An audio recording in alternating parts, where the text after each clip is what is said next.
What's up? What's up? What's up, fam? Today is the 1st of November, 2023. What? Oh, I ain't even got my accessories on. What's going on in y'all world today? Welcome to Random Thoughts with DVP. Y'all know who I am. I'm the host who gonna try to stay out of a whole lot of trouble. I'm probably get into a little bit, but I'm the host. We're gonna do this for at least an hour, maybe more, maybe less, who knows. But it's November the 1st. And here's what's on my mind. And I ain't even gonna do a whole show about it. I'm so sick of these damn lists. I'm so sick of these damn lists. I'm so sick of y'all telling people what they should or shouldn't do. I'm so sick of y'all saying what people shouldn't or shouldn't do. I'm confused about this whole I'm special, I'm different. If you're special and you're so different, why is it you think that everybody should do what you do? It's called I gotta think. I gotta ask more what the thing is. But you're already you're confusing yourself, because if I know that I'm different, why would everybody do what I do? Because if they do what I'm doing, I'm not different. Duh. So, oh yeah, I know I'm different, but this is what they should do. Women should do this, men should do that. Well, how about whatever it is you choose to do, you choose somebody who likes what you do. Duh. It's just simple math. See, I have a beard. I don't mess with women who don't like beards. Duh. Because what's the purpose of it? I had a lady call me one time, cutest thing ever. She said, I've always had a crush on you, but you don't like big girls. Not that I don't like them, I just prefer smaller women. But she know based off some of the things she heard that she was probably over my weight limit. See, know what you're doing. Whatever you bring to the table, make sure that somebody likes that. See, we talked about this stupid table. No woman can tell me what she brings to the table that I will like, because she don't know what I like. She don't know what I'm missing. I can't tell a woman how I can make her life better until she tells me what she needs to make her life better. See, I may have plenty of money, but what if she got money? Yeah, my money don't mean shit. See, what if she is a great cook and keep a clean house? Well, that's cute, but if I don't eat a lot and I ain't messy, then it don't mean shit. See, at some point, you got to get something that matches whatever it is you're looking for or that you want, not what Billy Bob thinking, because Billy Bob is a slob who can't cook. He needs something totally different. But everybody's saying what people should or shouldn't do. Don't do this, don't do that, don't sell yourself short, know your worth, blah, blah, blah, blah, blah, blah, blah, blah, blah. Some of y'all ain't worth shit. Some of y'all don't bring nothing to this mythical table. Some of y'all ain't even got a table. In that case, you need to find somebody with a table. See how that works? Who is willing to share. But all this, women don't go here, women don't go there. Well, if you pick somebody who like you, and I did the research, when a woman like you, she'll pretty much go anywhere with you.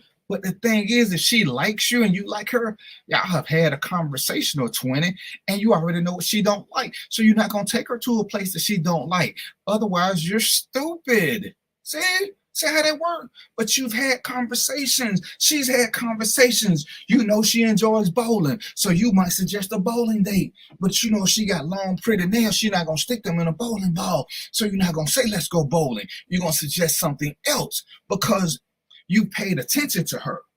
She would like that, knowing that you listen to her and you ain't making this day all about you and you flexing with whatever it is you think that you bring to the table that's so effing admirable, but nobody cares.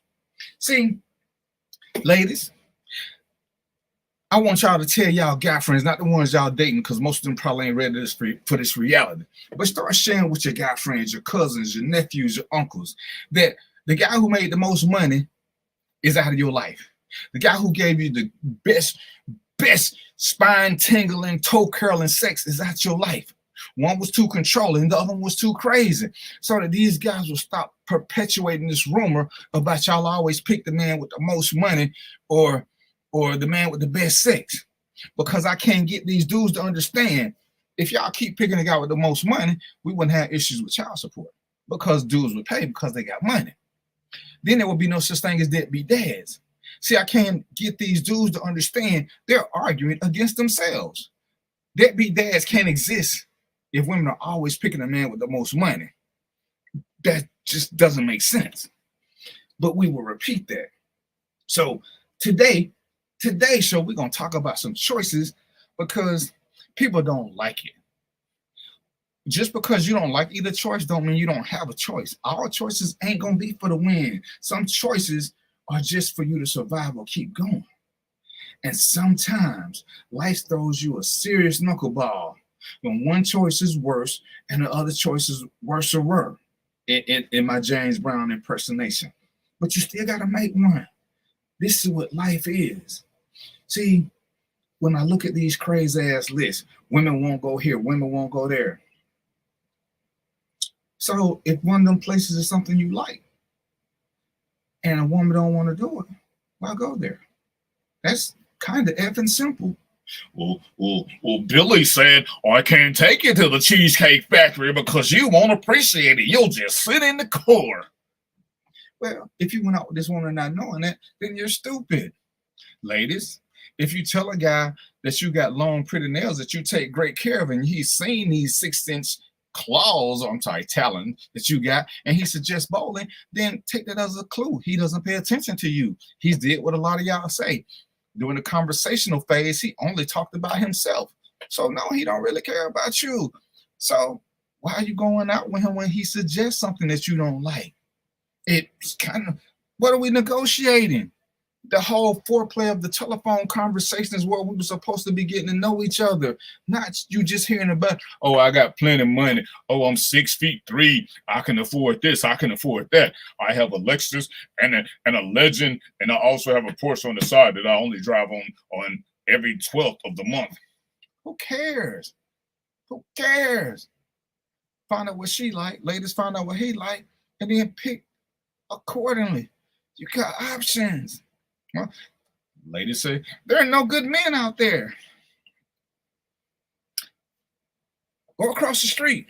Whatever street you're on where no good men live, change your environment.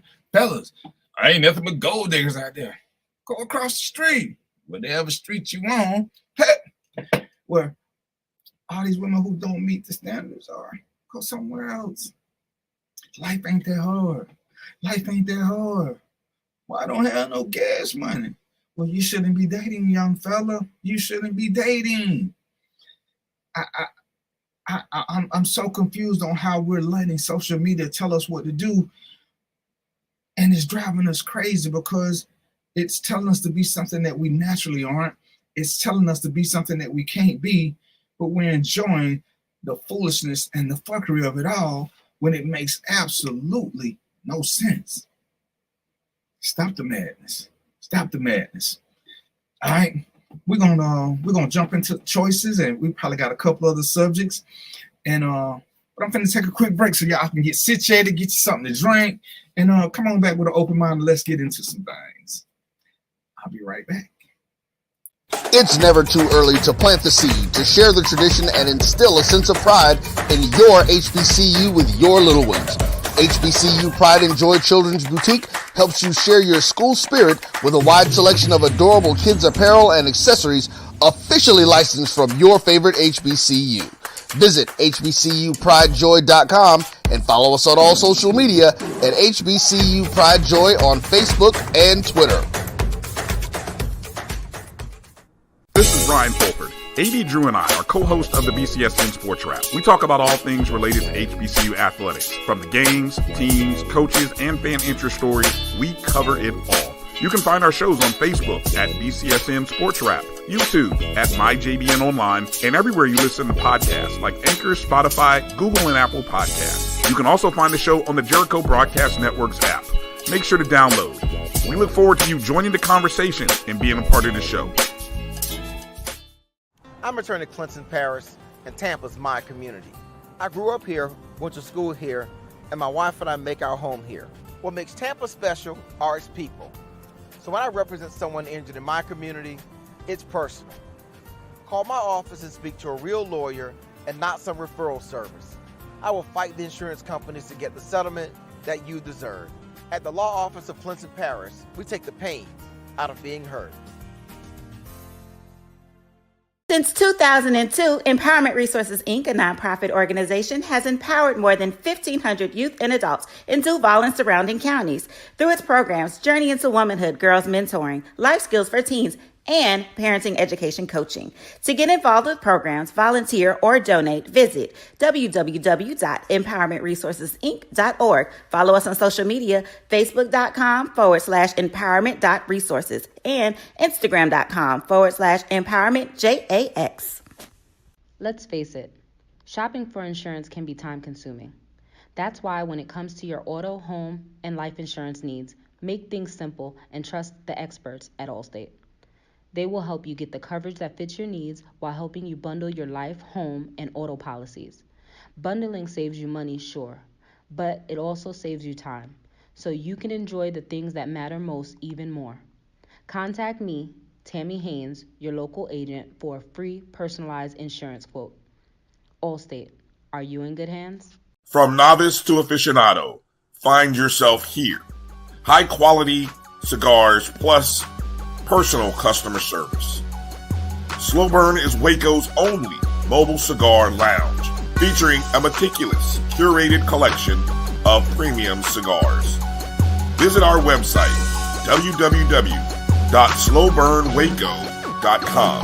That's www.slowburnwaco.com.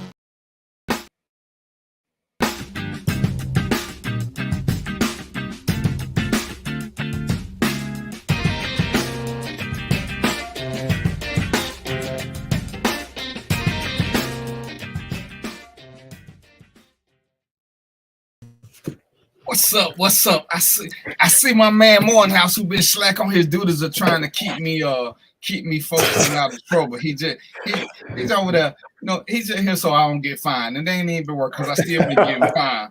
What's going on, good brother? What's going on, player? Hey man, what's the weather like up there? I need to see if it's a little chilly down here, man. It's old man cold down here. Let me see. It's November. This is heaven down here right now, baby. November's it. What's the temperature up there? Oh, right now it's probably like 75, man. See, I'm at an age now where I don't like for the temperature to be too close to my age. It needs to be way above it. You know what I'm saying? It's abusive when it's getting close to my age. So, hey, everything else. Wait. I spoke wrong, man. It's 83, baby. Oh, see, he flexing. He's so, you know what? 83, man. Man, how do we block him? He didn't even have to say that out loud. He said 83 with a smirk on his face. Yes, you know what sir. I'm saying? Beautiful and sunny. I got on the flannel shirt. I got on flannel socks. Flannel drop now. It's cold, man. I want to let my chickens out. They like, dude, you gotta be playing. We're not coming out today. We're not coming out. I'm like, y'all got me. Like, nah, play. We're not coming out in this. Chicken say you tripping, man. You tripping. So I'm just like, man, this is insanity. But so what's going on with you, brother? Other than you up there just chilling and flexing in 83-degree temperatures. Oh, I live and die for the show, man. I'm waiting for you, man, because I know you was about to hit some sensitive subjects and hurt some feelings. I just come for the feeling hurting. That's all. I come to see you what I'm saying? Somebody's feelings, man. That's it. You in Arizona, right? Yes, sir. So, all right. So, I came because we're gonna do this show. The first thing we're gonna start off with choices, because people hate that, and I'm not sure where we got the idea that every choice that we're given has got to be good. And sometimes it's simple things. And my first one is if you believe what America says, America doesn't want Trump or Biden, but them gonna be the choices. Them gonna be the top two choices. Cornel West is sitting over there in the corner. I think I just read he changed parties again. But for most of America, they don't like any two choices, but that's what it's going to be. But there are very few things that we don't have choices. They may be choices that we don't like, but we still got choices. Sometimes the choice is just something that's harsh, but you got a choice. Kanye West had made a statement a few years ago about slavery. And we got mad when he said slavery was a choice. And people got upset. They was like, no, they didn't have a choice. Well, they kind of did. They could have chose to fight. They might have got killed, but they had choices. See, they wasn't chained up the whole time. You know, so it is kind of different. We don't like this. We don't like this. But that don't mean it don't change what it is. And it started with, you know, I forgot about some stuff, but I saw a guy making a post, and I seen a couple of people do it. I got no dog in the fight, but he was talking about the jab and how people were so stupid and they fell for this and they fell for that. He's seen people die, and you know, and I'm like, dude, people are gonna die anyway. If you do any research, people die. People have found diseases. They've caught things after a woman got pregnant. It activated something in her system. So I mean, come on, give me something better than that. There are lots of people who got the shot that didn't die. There are people who have had sex and died because of sex. Are we gonna stop having sex? So to sit there and make that a thing, and people like, no, people weren't doing people, you know, the jab this, yada yada yada. And I was like, if it was such a big deal, then why was it a federal crime to have a fake card that said you got the shot? They weren't doing it. Look it up. It became a crime because people were getting fake cards because they wanted people to think they got a shot. I don't care which one you choose. Really don't. I took the shot. I ain't got no tail. I didn't turn white. I didn't start speaking in tongues. What you got there, Mo? Like you were finna say something. Oh, I was just gonna say, not only that, but if you look at probability, so you know, you could break it down by probability. So if you don't get the shot, we saw all the death and mayhem going on, right? There's the people that didn't have the shot. So now, if you look at basic probability, if you do get it, the chances of you staying alive is a lot higher than not getting it. You know, if you want to be one of those conspiracy theorist people. So, you know, that's another way to look at it. But, you know, when I saw they went on a campaign to show you that it was safe. You know, they had Kamala Harris, they had Joe Biden, all sitting there in the chair getting a shot. Okay, of course, it could have been something else in the needle. I can't regulate that. I can't tell you that. But they tried to go on a campaign to say it was safe. And we saw what happened to people that didn't get it. So as far as I'm concerned, I went and got it. You know what I mean? That's that. But like I said, even if you didn't, you had a choice not to. And they point to the fact that, oh, some jobs made you do it. Well, there are some jobs that make you do a lot of things. And again, you got a choice. You either can leave that job or do something different. There was still a choice. You might not have liked the choices that were given, but you still had a choice. So yeah, and the jobs. I think the jobs were looking out for liability. That's the main reason why they had you do it. They didn't have you do it because of any other reasons. They don't care about your health, or maybe they do a little bit. But they don't care about it as much as you should. But they did that for liability purposes, because if you come in there and they whole force start dying off, that job gonna be in trouble. And Joe, quit playing. You got the invite, but it's like I tell people some other things. It's just like, and Joe can speak better on this. Don't hide over there, Joe. Come on to the show. There are things that happen in law enforcement where we don't tell the public everything because they don't have a need to know, but we give them advice based on what we can share. Yeah. Because sometimes the public don't need to know everything. What's going on, Charmaine? And we don't want to accept that because, we want all the info. But sometimes giving you too much info puts you in a panic or makes you make even worse decisions. Everything ain't for everybody. But that doesn't negate the fact that you have choices. You got choices about anything. You got choices on who to have sex with or who not to. The only time, you got choices. Like I say, we might not always like the two options, but they're there. And sometimes in life, we have to pick the lesser of the two options. Back when I was married, my first wife had a high-risk pregnancy. When it was time for her to go into labor, the doctor looked at me before they wheeled her away, and he said, I need to know now, if I can only save one, which one do you choose? Well, that's a hell of a thing to tell a man. Even though me and my wife weren't getting along, I wouldn't have wished her dead. But when you got a choice between your wife or your child, ain't neither one of them good choices, because that means you're freely saying that one got to die. But he telling me I got to pick one. I got to pick one. If it all go to shit, which one do you want me to pick to save? Well, damn, ain't that a hell of a thing? What am I supposed to say? Well, doc, you make the choice, and we give up a right, and then we get mad because either way the doc lose. Because why you pick this one? Why you didn't pick that? And people give us choices. Like I said, we might not like them all the time. There may not be a good choice. There may not be a good choice when your job says, as of this date, we're going to require everybody to do this. Well, shit. I don't take the flu shot. I haven't taken a flu shot since I left the military. If I had a job that mandated taking a flu shot, well, guess what? I got a choice. Do I want to keep this job and take this flu shot that I don't want to take, or do I want to start over? These are choices. Well, I shouldn't have to start over. I've been here 19 years. Okay, we just told you what the choices are. Now, we can sit back and I can whine and fuss about it. But the United Auto Workers on strike. Actors went on strike. Writers went on strike. That means they weren't getting paid because they didn't like what was going on. They had a choice. They could strike and fight for what was right, lose money, or they could keep doing what they was doing. See, they had to make a choice. See, they had to give up something too. When you go on strike, I don't know if y'all know how strikes work. People give up something when they go on strike. It's called a paycheck. So when you got a choice, and right now I'm gonna stick with the jab. If the jab says you can get the jab and keep this job with all these benefits, or you cannot find another one, it's still a choice. It's still a choice. And people will argue with me. Lord knows y'all should learn by now. Don't argue with me because I've done the research, because my wife made me do it. Even Mel on the slide, Mel won't let me give out false information. And lots of people now. So I looked up how many people lost jobs for refusing to take the shot. And according to the research I found, in the United States of America, less than 20,000 people lost jobs for refusing to take the shot. So you can't tell me how many people lost their job. 20,000 ain't a lot of people when we talk about a whole country. 20,000 ain't even a lot for a state.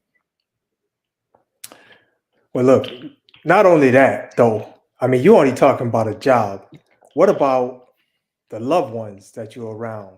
What about the people you care about? You know what I'm saying? If you're not getting a jab, the job is at the bottom of the list. To tell you the truth, for me anyway, I'm going to speak for me. The job's at the bottom of the list. What about the people that's in my immediate circle that I live with and I see every day? What about the little kids that I'm around and I'm close to? You know what I mean? Those are factors.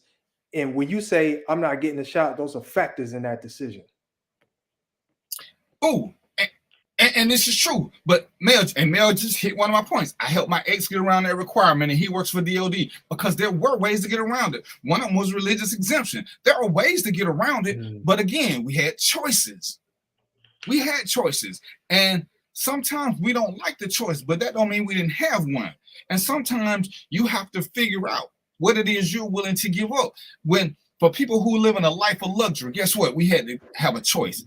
And this is one of the things I hate that people love to say. You make time for the things you want. No, sometimes you don't, because most of us who have kids, we want to go see everything. But if the boss says if you don't come to work, you ain't gonna have no job tomorrow, and your kid gotta play, most of us can't go do what we want to do. We can't make time to go to that play. We have got to go to work so that we can keep a roof over that child's head. She may be disappointed, whatever, but that ain't what we want to do. But that's what we gotta do so we can maintain this level of life, this lifestyle. And people don't understand that. And it's like there's a choice. Because you could quit your job and say, hey, man, my kids are more important, because that's what everybody going to say. Everybody going to say that. My kids are more important. My spouse is more important. Mo ain't got no kids, but his wife, she going to be in her first play. And she's excited about this. But Mo job saying, hey, we got emergency. We need you here now. And Mo like, why we got to play? It was like, hey, I hate it for you, but we got an emergency. He got to make a choice. And do you think in reality, his wife is going to say, no, baby, I want you to come see this play because you love me. Tell them people F that job. Well, if they can't afford that, that ain't a real option. Either way, something going to go wrong in Mo's life. His wife can be upset or he can be unemployed. Which one of them does he prefer? Well, you didn't do the whole rundown either. It's not just my wife upset. It's more like the wife is upset and we don't have but she gets to keep her house. She gets to stay living and eating. You know what I mean? So that's the whole picture. You can't is that just gonna be her being upset? There's a whole list to that whole decision. You know what I mean? But then again, if we just jump back to relationships for a quick second, That's why you got to be careful who you pick to be in your life in a relationship, because my wife would understand that. She might be upset, she might be pissed like some people, but she would, in the end, we get by that. You know what I mean? That's just one of those things, you know. But that's what I say, when people say, oh, you make whatever it is, you make time for the things you love. No, you make time for the things you have to, or you find ways around it. As Mel said, she helped her ex get around it. I don't know how she did it, but like I say, I know you could use, if you needed to, you might need to become a Muslim all of a sudden, because there were ways to get around getting it. I shouldn't have to do all this. Well, we shouldn't have to do a lot of shit. Certain jobs require that you have good credit to be employed by them. If you don't have good credit, should you not be able to get that job according to their standards? Absolutely. And so look at. Oh, go ahead. Sorry, DVP. Do you think? I was just gonna say, man. You know, perhaps there's a way. There probably was a way to get around not getting the jab. But one thing you're not gonna get around was wearing that mask at work. They ain't letting you get around that, whether you got a jab or not. You're gonna have to wear that mask, or you can't come in the building. And Mel just put what I said. All you gotta do is read what it say, because her husband used a religious exemption, and lots of people do it. It's been there for as long as I remember. If that's what you want to do it. You just make sure, remember that you told them you was a Muslim or whatever it was, so you better start doing some things that they do. You just can't do certain things, but it's there. It's there. And, oh, man, I shouldn't have to do this. Whatever. That's why everything ain't for everybody. If it's something that you want, anything that we want, most things that we want don't come easily. Next thing you know, men shouldn't have to prove themselves to a woman. She just trust them because of this. Life is about choices. When you go on a date, you got a choice. When you meet a woman, you got a choice. Every woman that you meet, you don't have to go out with. Every man that a woman meets, they don't have to go out with. They got choices. They can say no. And you know what? In saying no, some of us, most of us, all of us, we may have missed out on the perfect person. We may have missed out on the perfect date. Shit happens. You got a choice whether or not to step in front of that moving car or try to get across your street and wait. Life is about choices. And when we have choices that we don't like, well, that ain't no choice. It is a choice. It is a choice. You have a choice whether or not to be smart. Let me not say smart. You have a choice in whether or not you want to be knowledgeable, because books are there. You can choose not to read them. You can choose to ignore things because you don't believe them. Here, you get to choose your own conspiracy theories, whether they make sense or not. You ain't gonna upgrade your phone because 5G causes cancer and it put Chinese men in you and all this other shit. So that means you don't get a cell phone, or you got to get you one of them super duper old phones that don't do much. Oh, see, that ain't fair. Life was never meant to be fair. I don't know where we get this from all of a sudden, and we want all of these little different things. Like I say, when I had the choice to pick between my wife or my unborn son, but I got to pick one just in case because it wasn't looking good. Doc, you can't ask me to do that. Well, there's a good chance both of them ain't gonna make it, but I can put all my effort into saving one. I can't put all my effort into saving both of them. It's gonna be a lot of blood loss. What you want?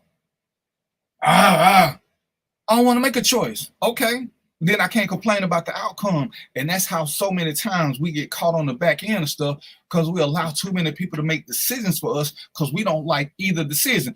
I'm sorry. What's up, Bobby Wilson? And so we let people control our lives. But we complain about all the choices we ain't never got. Because remember, black people ain't got no power. We can't make this. You can.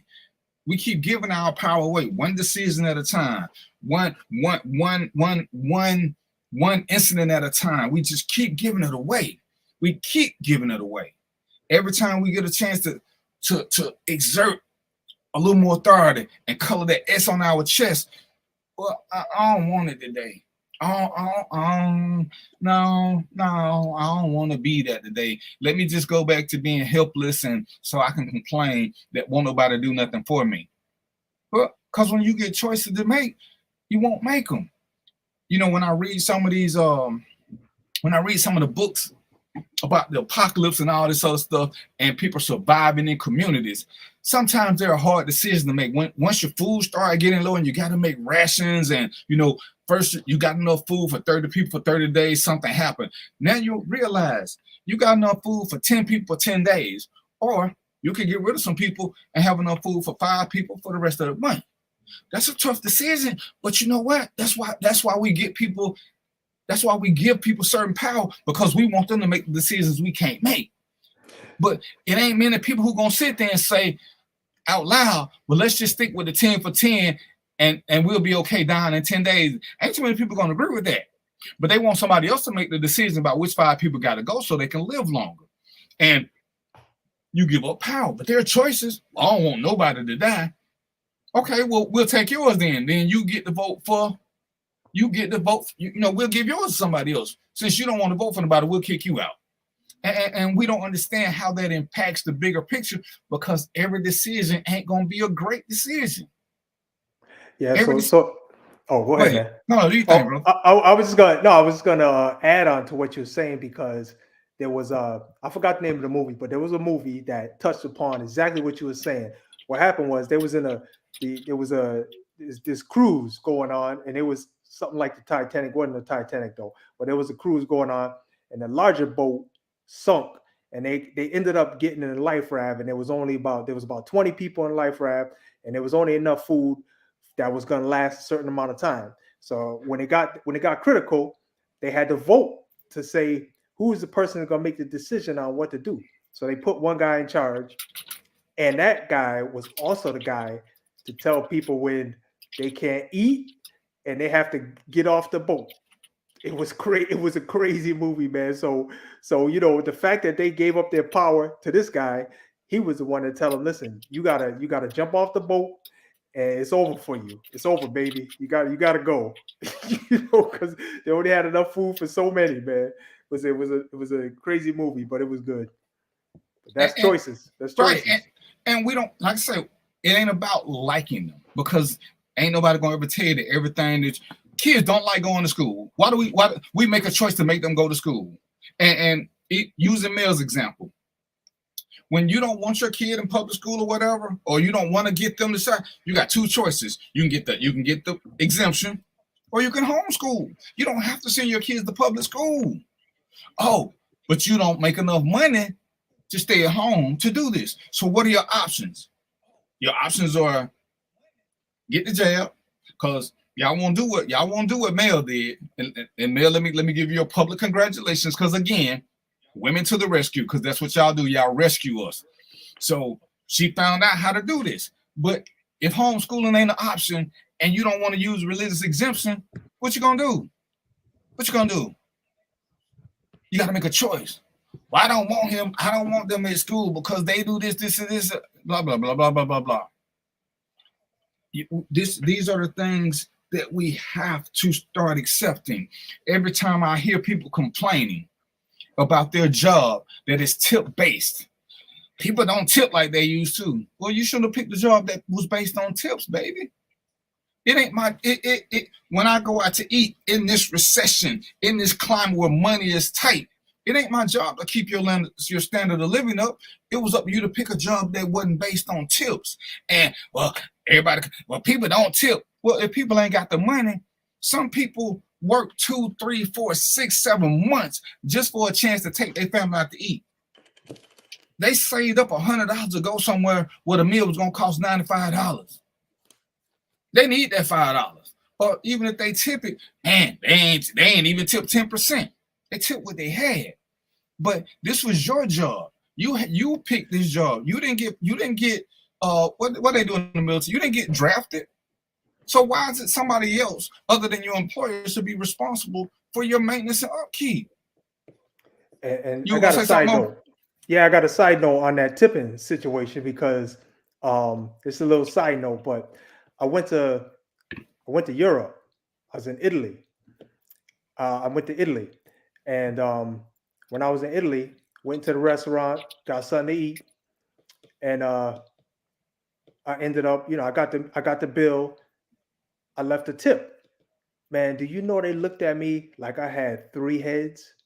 It's like, basically they're looking at me like, what's that for? I'm saying, why you tipping? What's going on? Over in Italy, you don't supposed to tip. Right. You don't tip. So that's an American thing. I don't know where they got that from, but Italy, no tipping.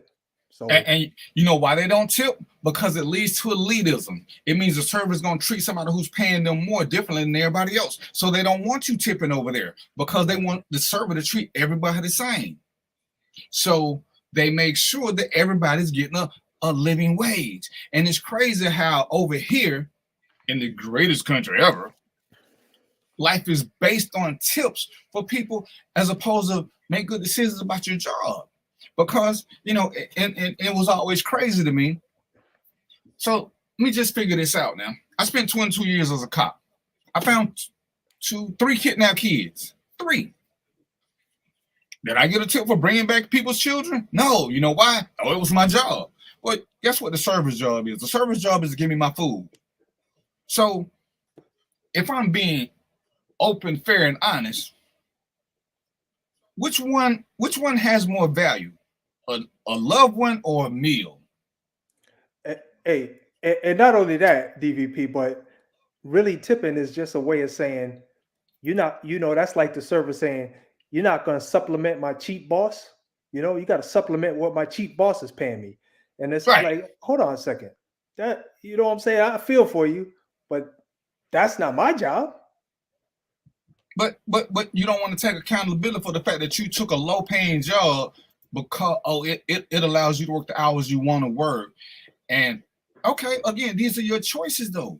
I mean, I actually had a girl who tried to go on me because I'm supposed to tip 25%. I ain't supposed to tip shit. I'm supposed to pay for my meal. When I go to a restaurant, I'm there for the meal. I ain't there for the server. I'm there for the meal. So, and again, choices. Because when the fireman comes and put out a fire at your house and save your home, do you tip the fireman? He saved your possession. You don't tip them. You don't think twice about tipping them. I got an even better example. When the people come and clean the bathroom, you've been using the bathroom all day. The people come, they clean the bathroom, they make it nice for you. They don't get tips. And even as Bobby said, when you shop, and Amazon is one of my favorite things. When you shop, the better people that you buy from online for have already put shipping and handling in the price. Because as soon as you see something, oh, look at that, $7, and you see $15 shipping and handling, you change your mind about it. Mm-hmm. But when you see the same thing for $20, you don't, because you see the shipping and handling is free. That's why a lot of it is included in your bill. And Charmaine, they so crazy, they don't even put in your bill now. We were getting ready to order a pizza the other day. The pizza is $12.50. Then there's a $4 fee. Then there's a $5 fee that don't go to the driver. And then they ask you, do you want to tip? Hold on, you just charged me $9 extra. $9 extra, and that ain't part of the tip? And I'm looking at when people complain about some of these restaurants that already have gratuities built in, and you still get shitty service. Because I've had them taken off. You're not going to make me pay somebody when I'm over here. I've been here for 2 hours. I got 7 people, and I'm still drinking from a half-empty glass of water because I ain't got a water refill. Oh, well, it was crowded. We didn't have enough service. Okay, I got that. It was crowded. Y'all didn't have enough service, so I got neglected. But you charged me for this. You charged me extra for not getting something. That's got to be the dumbest shit going. Because, again, do you tip police? Do you tip the fire people? Do you tip the nurse? Do you tip your dentist? Do you tip people who actually save your life? Because it's crazy. You tipping your hairdresser. I ain't never figured out the tipping the hairdresser and the barber. You already paying $20 for a haircut, which to me is insane. And I'm supposed to tip. What's the $20 for? You got to be shitting me. If it take you 35 minutes to cut my hair and I tip you $20, that means you're making about $40 an hour. That means you're doing damn good. So, and I'm going to add to that and put you at the $50 an hour range. That to me is kind of odd. It's kind of odd. Mel says it's like sales. You got to put in the work, but you're not always going to get the client or the sale, but you got to show up and give your best. Right. And I like when I get a server who puts forth their best effort. Oh, I'm going to tip them because they putting in the work. It's clear they put in the work. They making sure that when my water get low, I got more water. They making sure I got that. But when you don't do nothing because you know I've already been forced to pay a gratuity, shit. Have y'all looked at these apps where you can order your food online? So when you go to Burger King, your food already ready, they ask you if you want to tip. Why in the hell would I tip the drive-thru? For handing me a bag? I was like, but we got choices. Because I know people who say they tip 20% regardless. So what you're doing is telling people it's okay to treat you like shit. Because in these times where the dollar ain't that easy to come by, why would we do things that, why would we do that with our money if we claim that our money don't go as far as it used to? Why would I tip the convenience store guy for ringing up my gas? And I'm so confused. But we complain and cry about choices. We lie and say that we make time for what we want to. But who wants to be homeless? Who wants to be unemployed? As Mo said earlier, ladies and gentlemen, when you get with a good partner, they're going to tell you to make the best decision for the future. Not none of this shit that you make time for what you want to do. Because most of us don't want to go to work. I don't know too many people who wake up in the morning like, you know what, shit, I can't wait to go to work because that's what I've been wanting to do. But guess what you do? You make time to take your ass to work. Ain't what you want to do. It's what you have to do. And it's like my dad said, do what you have to so that you can do what you want to. That was one of the best pieces of advice I ever got. Do what you have to so that you can do what you want to, not vice versa. Because there are lots of things we want to do. Hell, if y'all been watching this show, have y'all seen some of these damn Melodic Getaways? Have y'all seen some of the shit she got going? She got some, we don't put up some great travel things. Mo want to do some, I want to do some, but for us to do what we want to do, to make time for, we can find time to do it. But guess what? Mel wants some money. Mel wants some money. Delta wants some money. Everybody wants some money. So in order to make time to do what I want to do, I got to make a way to earn some money to do what I want to do too. But everybody forgets that part. Everybody seem to want to forget that part. Everybody want to seem to think that somebody should pay them so that I can lead the good life. But when I ask the question all the time, are you tipping? Who tips? When was the last time you tipped your doctor, Mo? Never. The dentist? Never. Doctor save you from life-threatening cancer or something. All you do is give them a thank you. But somebody who bring out a plate of food, you're supposed to get them 20% of your. The doctor making it possible for you to keep moving, keep living, keep earning money. But we don't think twice. Do you tip your mechanic? No. So people who actually, in my world, deserve tipping, we don't think twice about them, and they don't ask for it. Yeah, that's a fact. You know, the people that spray water on your home when it's burning down, they don't get a tip. But we sit back. If it were a choice, it wouldn't be slavery. Everybody swear they're a slave. Everybody swear they're a slave. And it's funny because if it was slavery, I ain't read every book, Joe. I know you done read quite a few. More than probably read a few. Do y'all remember the slaves being able to call in sick or tired? Does anybody have anybody got any data that says a slave could say, you know what, I don't like this plantation, I want to go to another one? Anybody remember any of that shit? And I was like, how y'all comparing what y'all doing to slavery? I'm just trying, because everything I read say the slaves didn't have no choices. They didn't get FMLA. They didn't get time off for this or time off for that.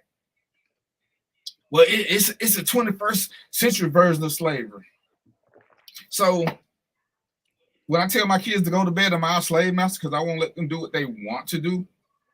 When I tell them to go to school, am I a slave master? And it's like I'm trying to feel y'all. I'm trying to feel you, but you're making this really, really hard. Because give me some context. Bobby says workism is making Americans miserable. All we do is work for each other. We're not the billionaires. We are ants. We should not something to work. You left out a word there. The U.S. was founded with the idea that everybody would be self-made in the absence of traditional caste system. Peasants pay versus hard assets. And Bobby, I'm gonna disagree with you. I think we love to say that. We've always been a working class group of people. The problem with a lot of people is we make money, but we have never been taught to save money. Mo talked about some of the things when he do his stock market stuff. We've never been taught to save money. We've never been taught to leave our future life insurance monies. So they always start with a struggle, because life insurance is actually very cheap, very cheap. You can get a policy for less than, you can get a $20,000 for, and a $20,000 policy is less than Netflix. Less than Netflix. And hell, the fact that Netflix and all them going up, it's probably a whole lot less. So you could probably get a $50,000 policy for what they give for Netflix. But I hear people that won't get a policy because they ain't worried about the future. So our willful ignorance of how to make it better means we want to be that way. We want to be that way. And hell, I've done a whole show on life insurance. Why we need to have it. Not want, we need it. It ain't expensive. It ain't expensive. It's only, life insurance is only expensive now if you're living under a bridge. Other than that, no. But how many times are we making it possible? What's his name? Master P got started off a life insurance policy. Lots of, hell, most white people are successful because of a life insurance policy. Life is just that simple, but that's not what we want to do. And we will sit back and saying what we don't want to do. Being a wage slave means you're stuck doing the job solely for the money. You can't quit. Yeah, you can, because leaving would have terrible consequences, but you got an option for you and your family. For example, in America, leaving your job not only means a loss of income, but it can also mean losing your health care as well. Right. Do what you have to so that you can do what you want to. Now, I accept the fact that I'm a unicorn. I became a cop at 22. But my original plan was to, I joined the military at 18. My original plan was to be in the military from 18 to 38, 20 years. Bam, you know what I got? A pension. At 38, because the cutoff used to be 40, at 38, I was going to work for the post office. They give you military points. I was going to work at the post office from 38 to 58. Bam, that's 2 pensions. 3 years later, guess what kick in? Social Security. Social Security. See, we don't have a plan. Too many of us will bounce from job to job because we don't like a job, because we don't prepare for the future. So we keep bouncing. Oh, I keep a job, but you're not keeping benefits. You keep a job, but you're not keeping, because every time you start at a new job, you're starting over. You're starting over. So at what point are you looking for the future? At what point? I retired from being a cop at 44. I get a check. It ain't gonna go down. It ain't. Congress can't do nothing about it. It ain't like Social Security they keep playing with. That money is there because I stayed with a job. I don't have to like it. Do what you have to so that you can do what you want to. That's the basic way of life. You got something more? No, that last statement was it. I mean, that was my life. You know, do what you have to do what you want to. You know, I mean, I didn't even know what I wanted to do, but I know I had to do what I was doing to get there. You know what I mean?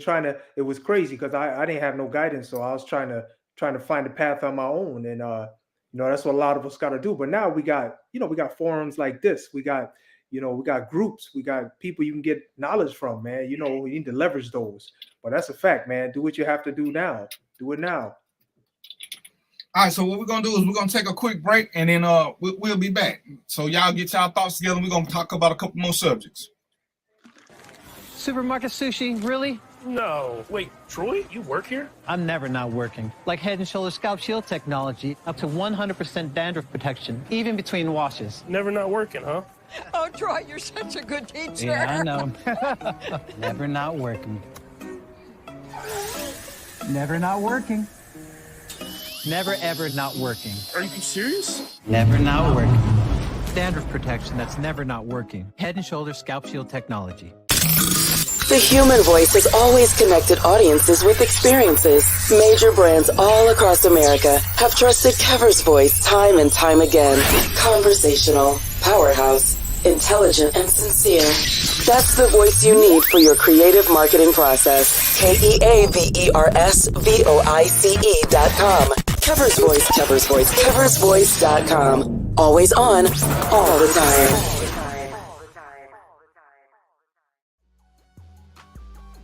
This is the Dean of the College of HBCU Sports, Kenyatta Cavill of Dr. Cavill's Inside the HBCU Sports Lab with Mike Washington and Charles Bishop.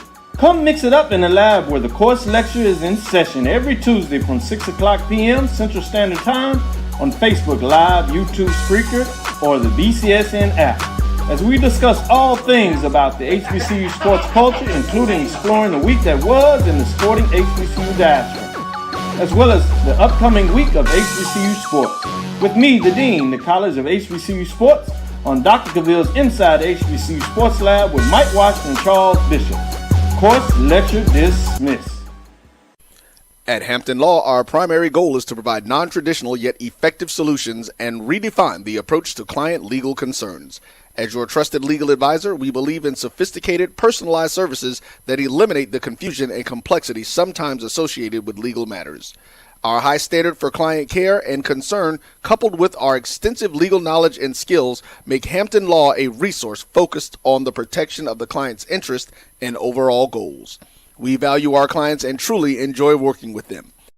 Visit thamptonlaw.com to conveniently schedule an appointment online. Tamika Hampton Esquire, 1631 Rock Springs Road, Suite 336, Apopka, Florida, 407-494-1471.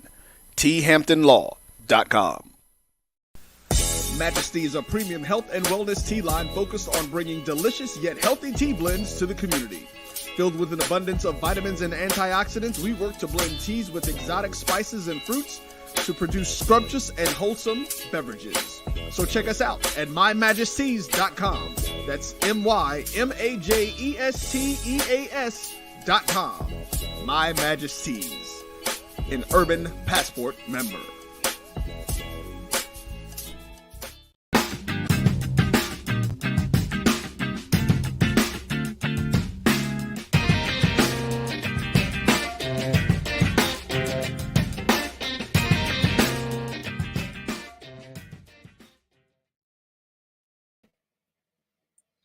Oh shit, we back and we got extra trouble in the house. Let me go on and get this in. First of all, my mentor is here. I just want to know, man, how come you won't send me the background? I want to be a federation. I want to be part of the federation too, brother. Can I get a copy of the background from? All I got is a green sheet. You know what I'm saying? It's my fake green. It's my fake green skin. Can I be a part of the federation? That's all I want to do first. Turn your mic over. What's up, Joe Mo? What's up, brother Mo? So it's all I don't good, know, man. I'm sure the show finna go hard left because between Mo and Joe Mo, I done lost control. Baby. Because it's over, man. It's over. One of them called me and told me his whole purpose in life is for me to cause more trouble. I called him to calm me down, and he said, "No, young brother, I'm living vicarious through you, so I want you to start more shit." That's it ain't a direct quote, but it's close enough. So here he is. So anything I do from this point on is my mentor's fault and my conscience fault. So you can't hold me responsible. See, these are the choices that I make. I choose to blame other people for my foolishness and work from this point on. Welcome to the show, Joe Mo. What's happening, man? Hold on, do I hear church music in the background? Well, I'm not finna be holding. Nice, man. I'm not. That's See, nice. I likes it. So, and Bobby asked if the cop is an overseer, what is the adult male who works at a liquor store? Again, that's his choice. Why is he working at the liquor store? See, I hate when people say, well, we can't do. It's what we don't want to do. My brother said, I could never be you. I could never work for the man. And conversely, I talk to people who are business owners. You know who business owners work for? The same people that we look up to for all this stuff. They work for the man. Everybody needs somebody for their business to work. all of us can be entrepreneurs. You know how entrepreneurs get paid? From other people. Entrepreneurs don't pay themselves. Other people pay entrepreneurs. So I don't know anybody who doesn't work for somebody, at least one somebody. Someone work for 3 or 4 somebodies. Well, let me kind of touch upon that argument for a minute, because I kind of went through something like that. So my situation was, at the job I was working at, there was probably over 1,000 people working there, 5% black. So I was part of that 5%. So they told me they wanted me to go get some training at another facility, and I didn't want to go. But I talked to my wife, and she said, "Yeah, go see what it's all about." And so I went there, and I said, but I told her, I said, "Listen, I don't want to go because I heard the class is mixed. You got black people and white people." I said, I don't want to go because of that situation. And she was like, "Listen, you need to go because you got to go find out, it's okay to be a mixed company because you want to find," actually, it was the other way around. It was just going to be all black people. And I said, "I don't want to go because I'm not getting the full picture, with just the black people." And she said, "No, you need to go because now you get to have the conversation that y'all would typically have just amongst the black people without having it, watered down by any other, by white folks." Right. And I thought about it and I said, okay, that makes sense. That's a good idea. I see why they did that. So that kind of relates to what you were talking about. That kind of relates to what you're talking about being a police officer. Maybe you became a police officer. I ain't gonna speak for you, but maybe you became a police officer because you wanted to make a difference for black people. You know what I'm saying? You can't just automatically assign that reason to working for the man as working for the man. You could have been doing something that you wanted to do for your own personal reasons. I just wanted to mention that. What you got, Joe? Are you ready? He cleared his throat. Oh my God. Yeah. Well, let me just start with the first thing. Let's start with the choice thing. And I put on there, if it was a choice, then it wouldn't be slavery. But Kanye's statement was as factual as Trump referring to Frederick Douglass as a former slave. Come on, man. It negates the statement itself is a ruse as far as I'm concerned, because what it does is promulgates and it gives life to the white supremacist idea that slavery was a good thing and it was beneficial to black folks, and every piece of nonsense is tied into that. And it was not a choice during the 15th through 19th centuries. Might have been a choice on the people to sell us, but it also doesn't take into effect or to account of all the revolutionaries that did happen, from Denmark Vesey to Nat Turner, even to when we talk about Harriet Tubman. I mean, the fact that we can conflagrate the idea of choice with slavery is oxymoronic. It's totally oxymoronic. They did not have a choice. Listen, we're going to limit this to 2 syllables, Joe. 2 syllable words only. Okay. So, choice is when you can choose between one thing and another. But a couple of things you said, and I have to address them. You talked about people taking the jab as a part of their job. By law, a public sector employee is totally different than private sector. True. Your job, whatever it may be, you're there to protect the public. Now, part of that protect the public is to make sure that you don't pass on to others a disease. Now, you certainly have a choice between taking the jab or not, but that right to that job, again, listen to the word, that right to the job is still held by the employer. Now, in the private sector, that's totally different. And the public sector, that's off. So I think when we talk about these different issues, there's different levels of choices, if that may be even a correct word, because there's certain, as you allude to, there's certain things that you don't have a choice in. That's like saying, well, that I have a choice of paying taxes. You do have a choice not to pay taxes. Now, Right. Is there a consequence for it? Certainly. See, hey, and he lead y'all to a future show, Consequence of Action. We're gonna get into that one today, but we're gonna get to that one because it's already on there. I'll leave that alone. I have no idea what you're talking about. But again, the idea of choice in slavery, again, it delineates and it takes away from the truer discussion of how cruel, how just an abomination in man's being to put another human being in slavery to serve his purpose, and then to do it for such an extended amount of time.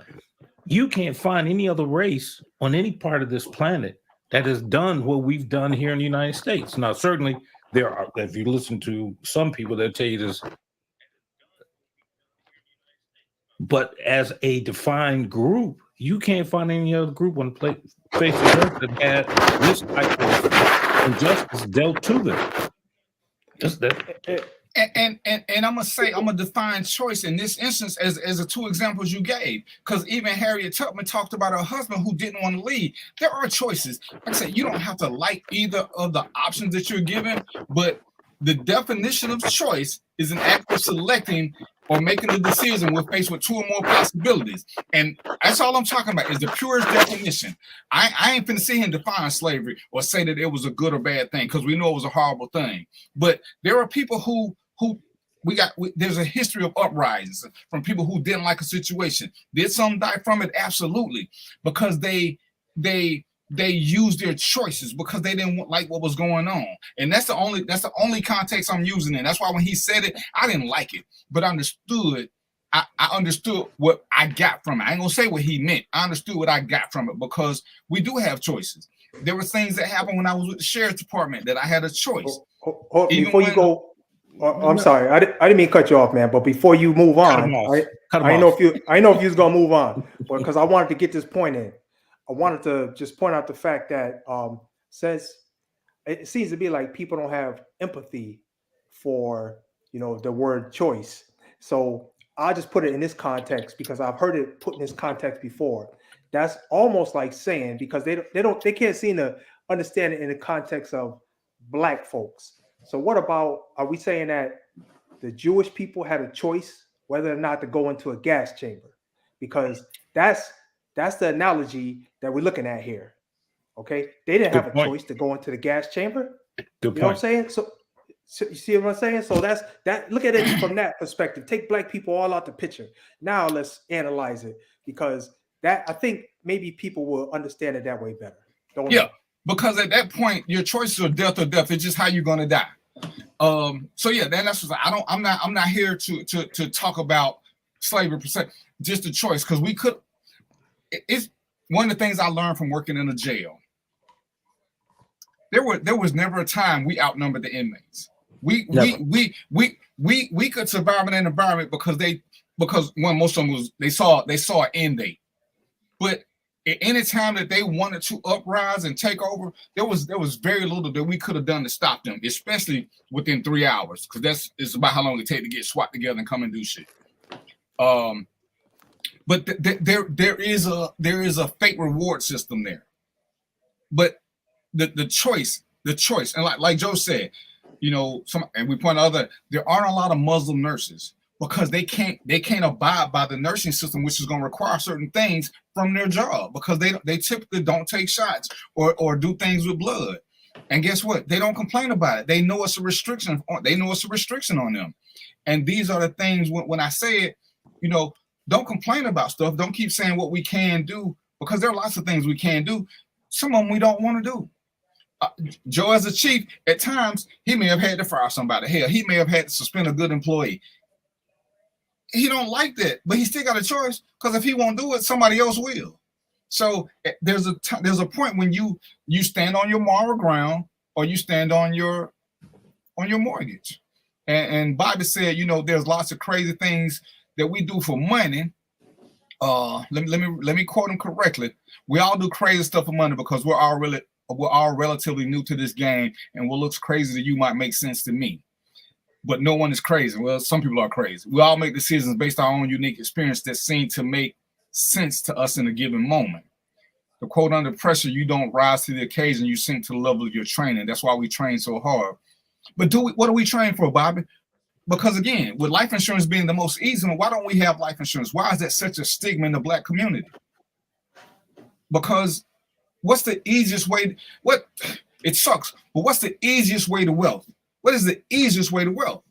It's got to be life insurance. Joe know he ain't gonna live to be 2,000. Mo know he ain't gonna live to be 2,000. DVP know he. I think Joe gonna live to be 1,900. He ain't gonna make 2,000. But why don't we want to do this? And it's like Mindless Chaos said, his mama wouldn't let him get insurance because she thought that was gonna jinx her. That's what that's our mentality. But lots of white people have gotten through because of insurance policies, not because of some legacy with some other bullshit that was left behind. It's something as simple as $15 a month. Back then, it was even less. So why is it that we don't do this? So our choice to not excel is not solely tied to what they give us. It's tied to what we want to believe. And another future show, when we talk about dispelling Black myths, is the things that we've told ourselves to help keep us down. Because, and Joe touched on it, some of the slave mentality that we got now, in my mind, is because who we choose to listen to.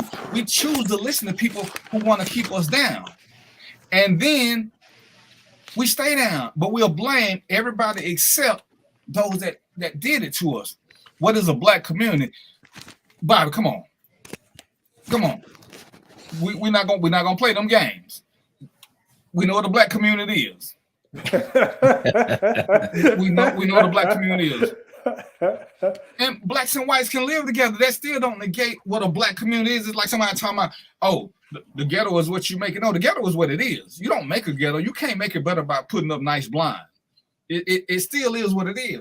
And these are the things we got to make a choice to stop ignoring obvious signs. We have to make a choice to stop wanting to be blind and always come up with an excuse why we can't do something. Did y'all hear what I said that Joe was? Joe was a police chief in Chicago. I know he looked kind of bright, but Joe is a Black man. Joe is Black. DVP, as dark as he is a Black man who fully retired from a job at 44. If we look at the choices, if you get a career, which you can do at 18, 19, or 20 without college, you can join the military, or hell, even if you work for Burger King is a career, whether y'all know it or not. They got hamburger college and all this shit. You can start this and get to a point because you go from fries to burgers to cashier to this to store manager or shift manager to store manager to region manager. These are career builders, but that is a career. We choose not to do that. We'll go from Burger King to McDonald's to Dairy Queen to Hardee's to Stop Shop to working at a liquor store, things that provide no insurance, no stability, no nothing. These are choices that we've made that have no long-term, that have limited long-term good consequences. All your resume is going to say is you had 50 jobs in 50 years. But when you get to an age you can't work, you can't stop working because you never did anything that would support you. This is a choice that we make. And Joe, are you retired, Joe? Yep. You retired yet? Yeah, yep. I retired. But here's the thing, man. Go ahead. Again, let's go back to the issue of this idea of choice. For us, particularly in this realm, choice is something that we really are just getting used to, if you want to even get that. Because prior to 64, you really had no choice on what you wanted to do or how you did it. Certainly, I love that phrase, pull yourself up by the bootstrap, but that assumes that you got boots in the first place. I mean, that's kind of crappy. I don't know if you've been watching, you talk about insurance. One of the biggest scams in America has always been insurance. insurance and redlining are tied together, and it leads to this other thing called eminent domain, but that's another story. There is a town in Mississippi, I think it's Queen something. They are now about to level the town, the whole town, and this just is like in the last couple of days, using eminent domain because they want to let the bigger, they want to have industry come in. And what they did was they used this secret meeting and declared this place a slum. But when they showed the pictures, the lawns are manicured, the the garbage is picked up. There's no Pookie hanging out with his butt hanging out. But they're going to take these people's land, and this is 2023. So again, let's go in. When we talk about choice, they don't have a choice because they didn't know.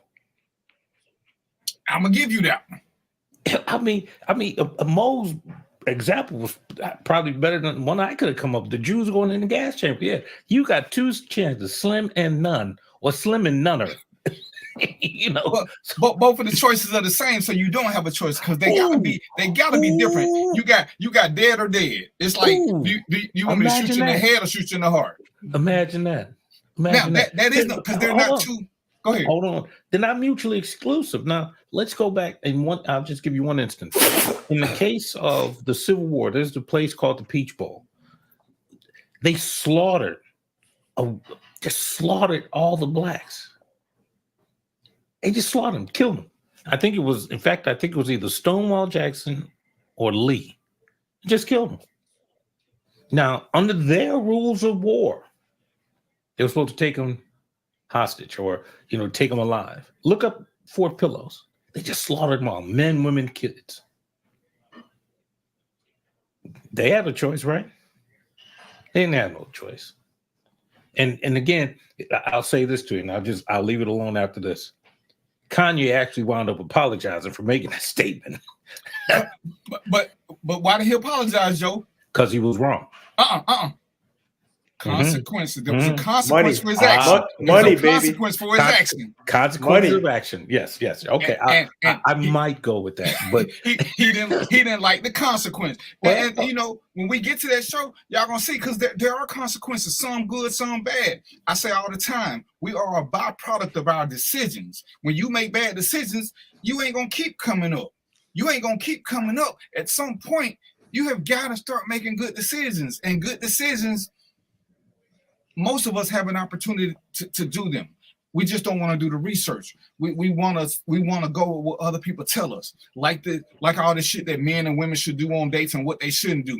When people keep telling you how to do shit, it's like when somebody asks me, "Well, what you think I should do?" Can't tell you. I don't know your life, your experiences.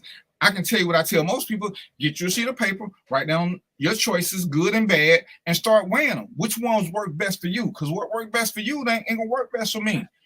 I keep telling. Remember, I'm a retiree. Everybody on this panel is a retiree. So we can make some bad decisions and it don't affect our check. If it affected our check, we would make a different decision. But once you got something coming in, but what we ain't gonna do is risk that steady income. We're gonna risk that because it affects everything else.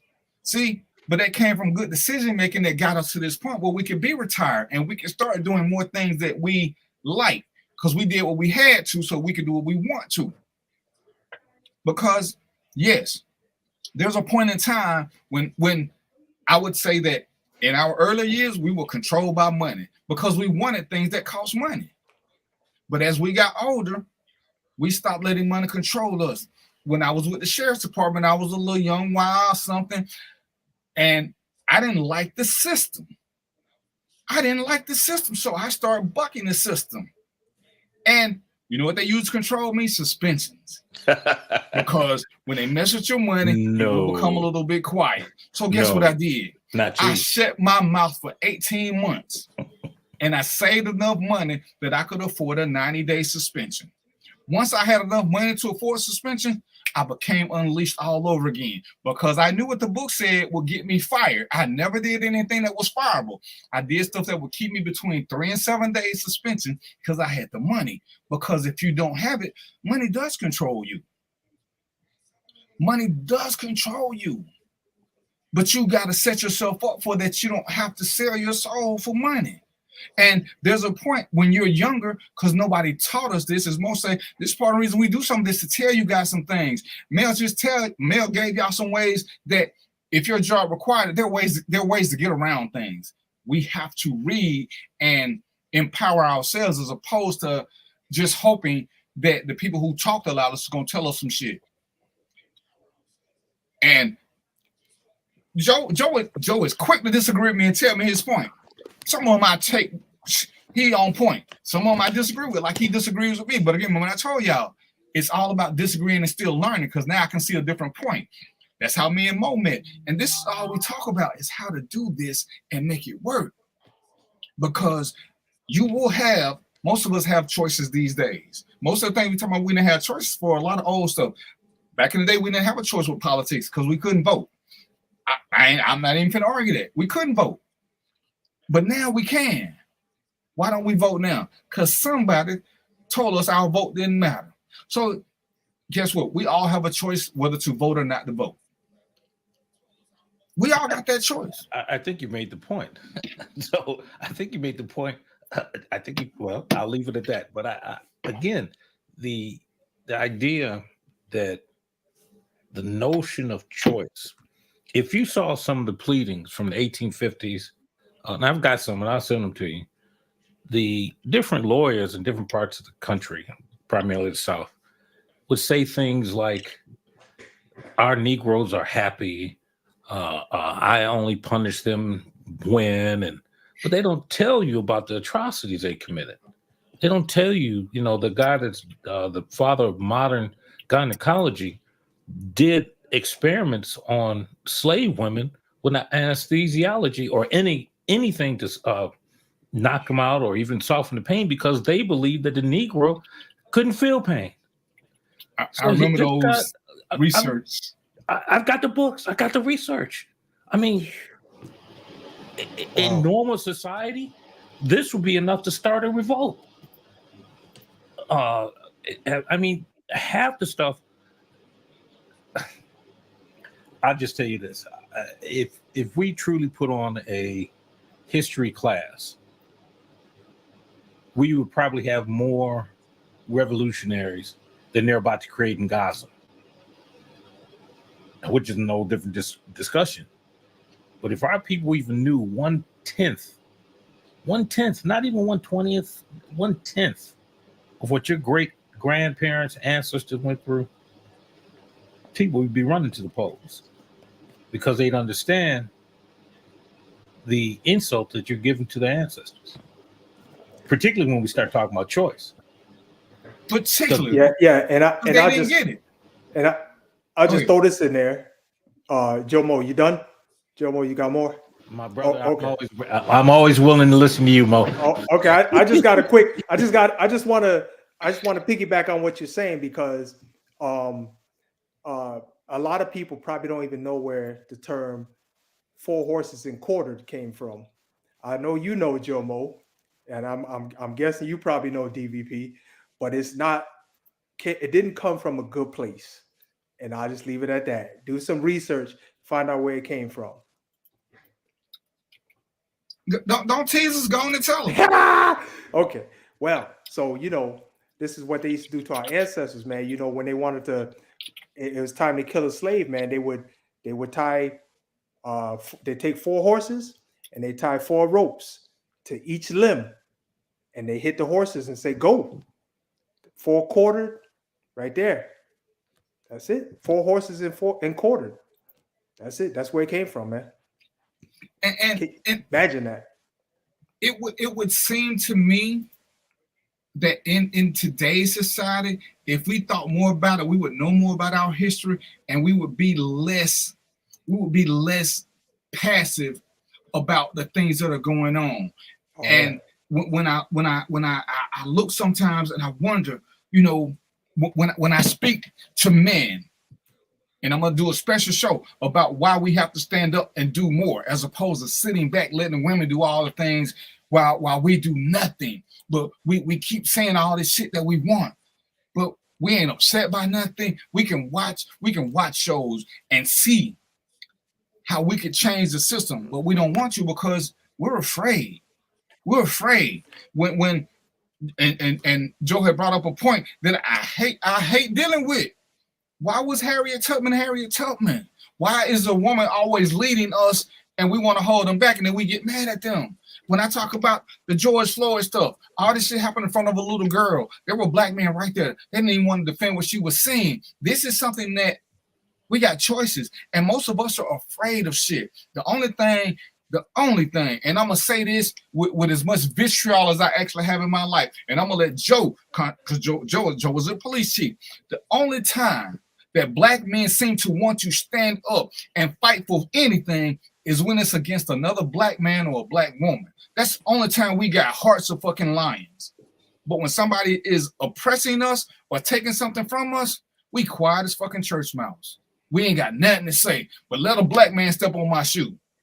Let a black woman challenge my authority. But as soon as a white man tell me to sit down and shut up, guess what I do? Joe, that one was for you. Because since you told me to cause a little trouble, go ahead and tell me your thoughts on that, Joe. Well, that you certainly followed my design, didn't you? But it's to your point. I want you to look at our representation in the United States Congress. Overwhelmingly women, black women. Overwhelmingly. But I'll also offer you this. When it comes to the Black American, African American, however you want to put it, this country will have everybody but us. And if you think I'm wrong, look at your present structure and tell me what's going on. Look at your present leaders, particularly black. Look where they come from. Are they us? Are they you? And I would tell you no. And that's by design. Because everybody but us. King said, everybody but us. Look at the Asian hate crime bill passed in 30 days. They just passed an anti-lynching bill a couple of years ago. It's been on the books since the 1800s. 1800! And they just passed it. And we don't get upset about it because we're too busy. As I said, another show, we are so busy fighting amongst each other about whose idea is more important that everybody gets something done because they don't worry about who's important. They get the ball rolling. And, you know, when me and Joe talked earlier, before the whole war thing started, when there was a black woman from Georgia who kept saying Bush was a phony, the weapons of mass destruction were fake, there were black people who were willing to shut her down and censor her. Got her out of Congress. Cynthia McKinney stood loud and proud. And I'm looking for all these black leaders. As Joe say, they look like us, but they don't act like us. I'm here in Georgia. I'm here in Atlanta, where we had Freaknik. When they start talking about shutting Freaknik down, I work here. I know what Freaknik was and wasn't. I didn't see Bill Cosby. I didn't see Oprah Winfrey. I didn't see Tyler Perry. I didn't see none of the good colored people standing up for our black college kids. Because understand, here in Georgia, there's also a white college week. I work this where they at hotels, they throwing windows out of the thing off the balcony onto the streets, onto the lobbies. Where at Piedmont Park, they got the Great American Smokeout, which is nothing but white people. They smoking weed, they killing each other, they leaving shit behind. They ain't cancel that. But black people, I did Freaknik. The worst thing that happened at Freaknik was a traffic jam. There was no real crime. We didn't have I can't say we ever had any murders that resulted because of Freaknik. We had traffic jams that resulted because of Freaknik. Yeah, we probably had some sexual assaults because of Freaknik. But when it came to it, who stood up for the blacks? See, other people had choices. We had choices. We still support some of them same people that don't support us. They never stood up for us. They never even tried to give the black kids in college a chance to go somewhere around their own people. This is a choice, but we still supported some of them same people who wasn't doing shit for us. And that sucks. That sucks. Because when we got valid information, we don't want to do the research because, and I get it, because we don't want our heroes to fail. So if I turn my head, I don't have to accept the fact that this guy really ain't for me, but he looked like me. So I'm a dance in that part. You know, everybody got a different, opinion of Obama. Everybody got a different opinion about this, about that. One of my things, it's funny, it came up on my 1 year thing, is why do we hold NFL more responsible than we do politicians? Everybody thought the NFL should be fighting racism, but not our politicians, who we voted for, who we paid their salary. See, we had a choice to be ignorant. Let's blame the NFL owners. They're slave masters. But Joe just gave y'all a perfect example. There's white men in Congress who, if I'm not mistaken, and Joe, Mo, y'all are smarter than me. Lie. In every published poll that we've seen, doesn't America approve of abortions? Well, interesting. You should talk about that. Interesting. But hold on, I'm gonna get you. I'm gonna let you get a point. But every poll we've seen, even on Fox News, said Americans approve of abortions. Yes. Yes. Americans approve of gun rights. I mean, not gun rights. They approve of gun control. Yeah. But who is it that won't endorse any of this, even though they say they're working for the people? Who is it that's doing this? And yet we stand and we'll sit back and say we ain't gonna vote because our vote don't matter. While we see the court system say, hey, y'all gotta redo this. This ain't fair to people of color. While they're redistricting to take away our votes. Joe talked about that. It's right there in our face. It's right there in our face. And what do? We make a choice to put our head in the sand because we all want to be ostriches now. But it's right there. We are willfully choosing ignorance. We are willfully choosing apathy. We are willfully choosing to give away our power. We are willfully choosing. If your mother is white and your father is black, what race you consider? Black. The rule is one drop. And you put that, Bobby, and I'm gonna get Joe in a second. It's so funny that we love to claim people as black until they don't do some black shit. But we'll claim they're black because they got one drop. But as soon as they do some shit that's self-serving or non-coloredish, Meghan Markle was, she was that black woman. Now she ain't shit. OJ. See, he's trying to get me to go down. I'm trying to pull back. He's trying to get me to. But as soon as they don't do what we want, we try. But the rule is still what the rule is, Bobby. One drop makes you black. Unless you won't do black shit. Then we talk about who ain't black. But because we don't like what they do, don't take away their blackness. We just got to say we don't like them. We ain't invite them to the picnic. Hell, I don't want to come to the picnic because some of y'all can't make potato salad. But Joe, get to your point. I just had to get that out there because that just, it agitates me as I see this. And we will sit back and listen to the naysayers and ignore our ancestors and grandparents who never had a choice in voting for who could stand for them. Well, and now that we got choices, we tell each other we can't do it. Well, let me put this in everybody's ear. Next year, you've got the president, you've got 435 members of Congress, and 30 senators up for re-election. Tell me one black elected official that's been talking about that. I'm waiting. I'll wait again, but let me take a real quick dive. This last week, they just finally put in a new Speaker of the House. Why is that important? He is the third person in line of succession to the president. Not 4, not 5. Actually, depending on how you look at it, he's actually 2. And who did they put in? They put in this good old boy, shucking and jiving, carpetbagger from Louisiana, who's probably more dangerous than you will ever suspect. Just this week, this dude says he's convening a commission on Medicare and Social Security. They are coming after Medicare and Social Security. Something that you paid into, which is a right, not a privilege, a right. Okay? And nobody's talking about it. He got elected with the help of 9 Democrats. And he's a Mac. I mean, admit it. This guy's so MAGA, he makes Trump look like a punk. That's scary. But not yet one of these Negro leaders has said anything. But let me just take you back real quick. And you two heard this, but I'll say it again. When King came to Chicago in the 60s,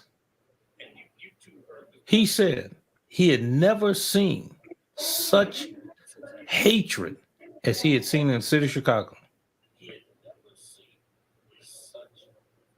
Never.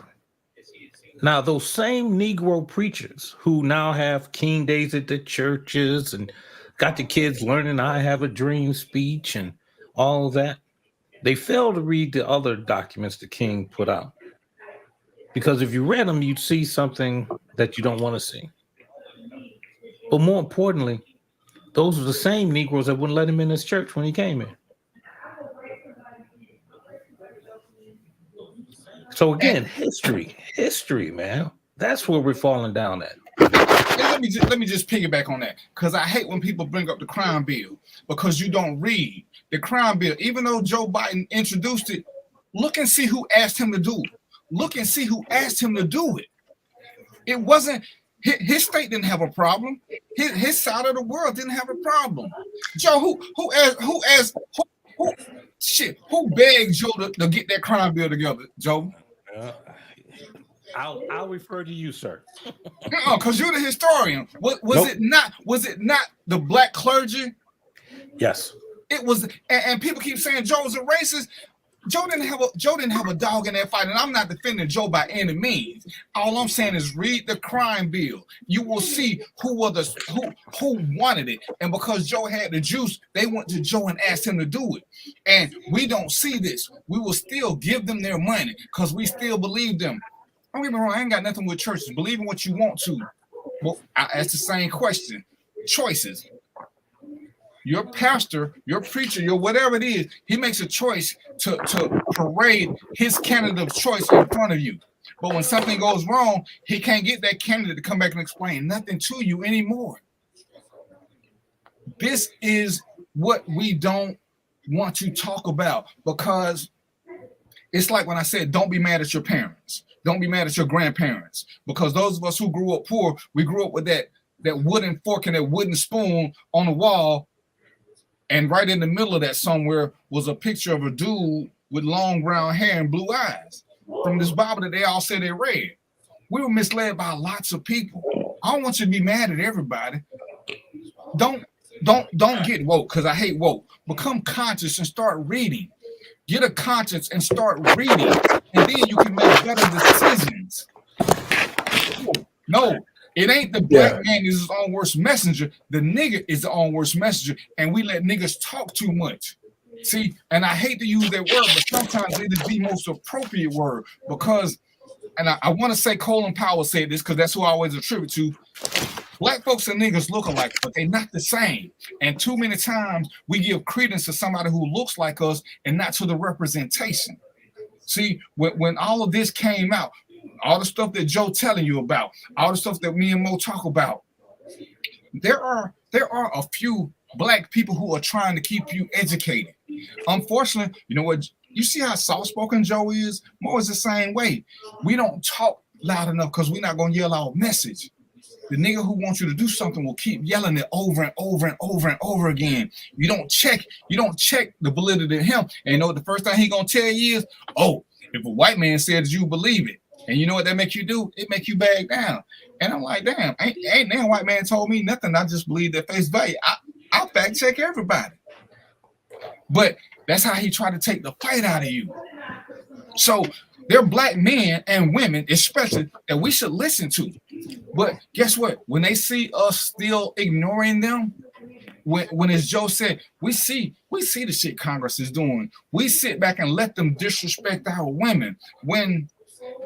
And I don't want to make this a political show because it's 7:35. But when the squad was the women of color, when they attacked them, did y'all see who stood up for the squad? And don't get me wrong, everything they do ain't good, but they were trying. But who stood up when the guy made the thing killing one of them? What did he get censored, Joe? Did he get put out? Nothing happened to him. And nobody said, sit your punk ass down and do something. We sat back and just, he out of character. Or he this or he that. Because this is what we do. See, choices. We choose to be ignorant when it requires us to not do nothing. Hold on. You just hit something. I got to say this. Understand that by not choosing to vote, let me put it this way. If you lose a right, you damn sure ain't gonna get it back. And here's what I mean. Prime example. If you let this guy Johnson come in and kill Medicare and Social Security, you are now killing a whole generation of folks who depend on that money to survive. And they might be your parents. In fact, in most cases, they are.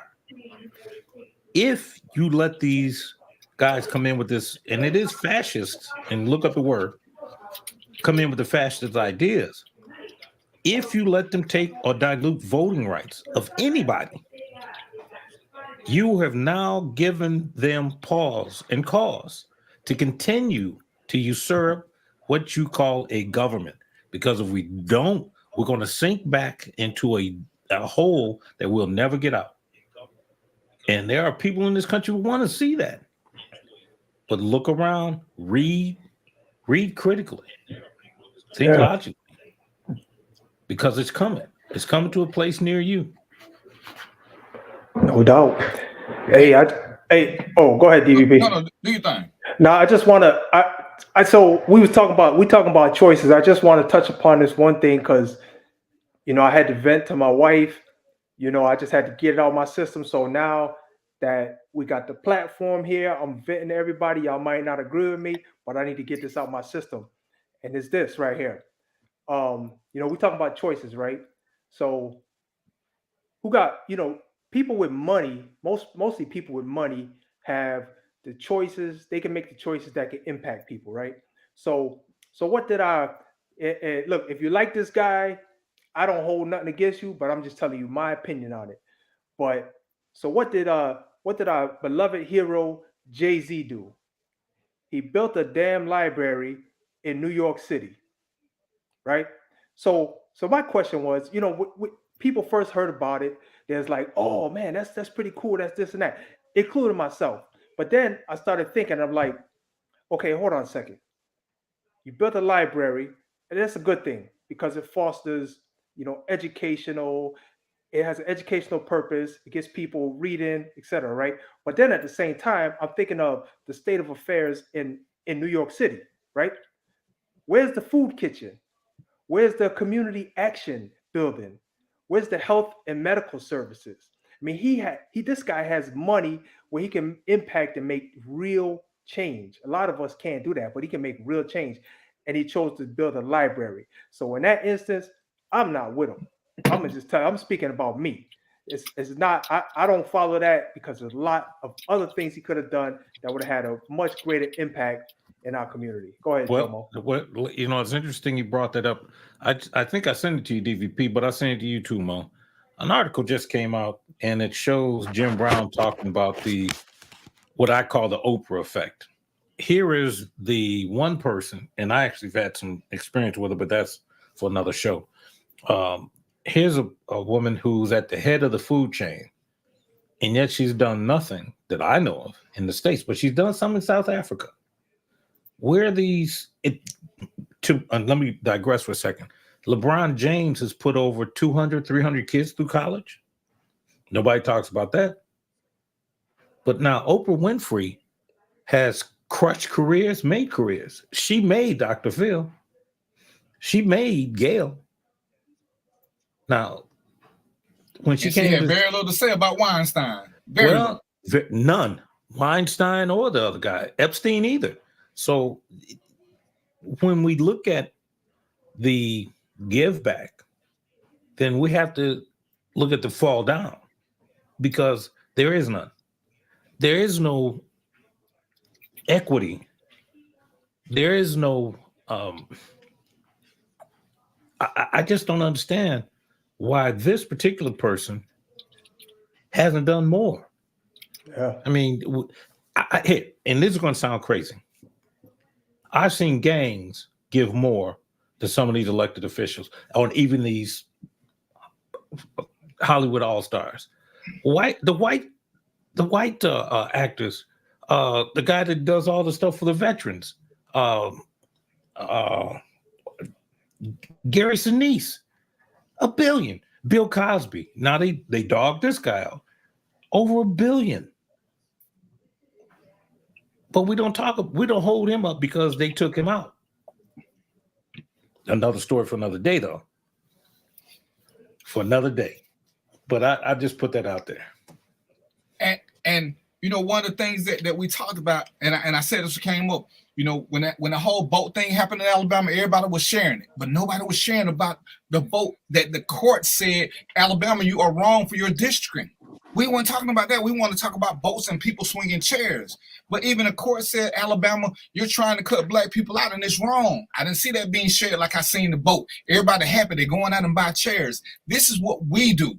See, we got choices because it ain't like they kept this from us. It was out there.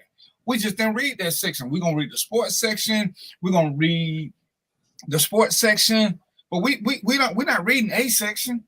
And I hate when people say, oh, well, I didn't know that. Somebody said, I didn't know it. Dude, that's because you didn't want to know. It's there. There's nothing that Joe is telling you. There's nothing that Mo is telling you that ain't out there. We hated Jay-Z for whatever reason. Do y'all understand what Jay-Z did? And I try to tell people, they understand that Jay-Z got a bunch of white men to agree to have a damn all-black show at their biggest event. And y'all saying he'll sell out? Nobody else could do that. Right. Whether you like him or not. He got white men to do something that they wouldn't have done this. It was an all-black halftime show. Do y'all see who they got now? Jay-Z is a true billionaire. He is legitimately one of the first black men who may want to on a football team. Oh, they won't let us in. Tell me who got excluded. Most people can't afford it. This ain't a millionaire game. It's a billionaire game. Hey, DVP, let me just touch upon what you're saying though. So let's just take a page out of Ice Cube's book. Why the hell is Jay-Z swimming in the white man's football league, and Ice Cube went out here and created his own damn basketball league? Jay-Z got way more money than Ice Cube. So I'm gonna leave it at that. But even when we look at it, and something that Joe said, when we look at what their philanthropy is, Jay-Z and Beyonce both, who I don't care for as entertainers, but as philanthropists, they've done stuff in Houston. She's created a women's center. They've done stuff locally, but we drag them because they don't broadcast theirs like everybody else does. But like he said with LeBron, everybody run to Umar, whatever his name is. When we got good black people who doing stuff for our people, we don't give them the same credibility. Now everybody trying to find if LeBron is having an affair. Everybody want to keep talking about what other people did. But damn, what are they doing for the community? If they doing for the community, like the Black Panthers, I'm gonna give them a slight pass because they're still human. And I know who's trying to take them down. And even though the system may be trying to take them down, we're doing a better job because we don't promote them. We don't promote them. When everybody be like, oh, Puffy was trying to buy a football team. What has Puffy done for us? What has he done for us? He gave you some good music. We always want to turn our head for a baseline. And these are choices that we make because, again, it ain't like people try to hide this from us. If we look at who is actually giving stuff to black people, the stuff Nelly was doing when he was giving out scholarships. But when they tell us, oh, he made videos abusing women, every woman in his video had a choice. They got paid for shaking their rump, the same thing they do for free now. He just paid them for it. So we let people tell us stuff and we will run with those narratives as opposed to investigating for ourselves and making our own informed decisions as we're all not sheep and all independent thinkers, which is crazy because most of us don't have a thought that ain't nobody else never thought before. We're not that unique. We share a lot of thoughts and we don't want to sit back and do that. And there are times when you have to do, ladies and gentlemen, what me, Joe, and Mo do. We don't all have to agree, but we talk so we can become more intelligent and educated because Joe's situation ain't my situation, ain't most situation. But as we understand different people's lifestyle, we can make more informed decisions. I hate when people tell me, I like the president because he did this for me. Well, it ain't about me. It's about my people. Joe retired, Mo retired, DVP retired, which means we get a check. So the economy, yeah. But the job market don't affect us, but it affects our people. So we want to see a good job market. It ain't gonna do nothing for us. And I hate people, but I can't afford this. Well, what kind of decisions have you made? Are you doing this? Are you doing that? I can't do all this, but you're going to the party every week, you popping bottles. Who getting paid for these bottles that you popping? Who getting paid for this? Hey, yellow bottles too. Yellow bottles. This is where you're spending your money. Like I said, if you're religious, I'm cool with that. But when you're giving to your church, what is your church doing for your community? What is your church doing? It makes no sense that in some communities, J.J. Watt paid for a funeral for some black kids who had been murdered in Houston. That I appreciate him for doing that, but that bothered me. Why is a white man, because he ain't the only white football player in Houston, he ain't the richest white football player in Houston, but why was he paying for a bunch of black funerals? Why? Where were the black athletes? Where the ones that we stand up for? We say, the NFL should do this. But here come a white man just like, I got this. Don't worry about it. What happened? What happened? Why don't we talk about Meek Mill? Meek Mill has done a lot. I don't even like his music. But Meek Mill has done a lot. If you look at some of the prison reforms Jay-Z has done, it's there. Oh, man, I ain't know, because you don't want to know. But we'll research how to do the latest twerk dance. We'll research shit about these stupid restaurants. But when it comes to being knowledgeable, we choose to be ignorant, because once we know what we know, we gotta answer that call to action. Mo said he don't know why I became a cop. I became a cop for a selfish reason initially. But once I found out I could educate my people on the system, I stayed there and learned the system and told them the system will work for you. It ain't gonna work best for you, but here's some things you could do. I always talk about legitimation. I talk about how you can use the system for you. If your woman hidden, you call the police first. That matters who called. Trust me, it matters. But if you're scared to call the police, you let them call, then yeah, you're gonna be part of the system. But yeah, I can spread that information. Joe has been around a lot of things. He can spread that information. But if you're still so resistant, man, I ain't gonna do this. I can't help you no more. I can't help you. Oh, the white man won't do this. There ain't Joe been in this game longer than me. There ain't too many judges across this big ass country hours that will deny a father visitation. You have got to be one of the worst people on the planet. Understand this. They have granted black fathers who have killed a mother visitation of their kids. If you don't believe me, look up Ray Carew. So anytime a man say he don't want to see it, that's your choice. It ain't because nobody's stopping you, player. You choose not to. There are women who are complaining right now because judges have told them they have got to let the rapist who impregnated them, have time with their child. So we don't want to do shit because it means we got to act.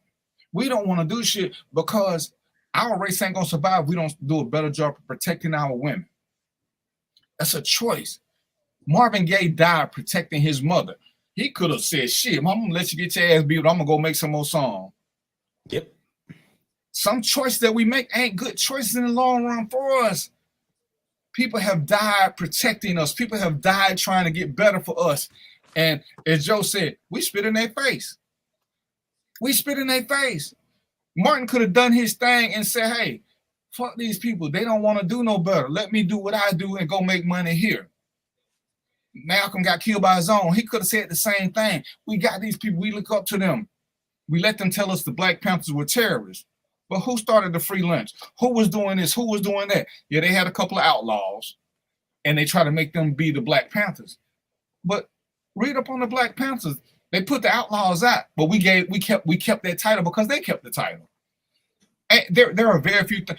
Joe, how hard is it to research some of this? Because I hate when they say, oh, the white man wrote the book. And even when the white man wrote it, they still told a lot of truths. We just didn't read the book because somebody told us. But Joe, how hard is this stuff to research? Listen, man, it's not I mean, I've even read Hitler's book. One of the things that I try to teach even my own kids, is that in order to know your enemy, you've got to think like them. And that's really the basis for special ops.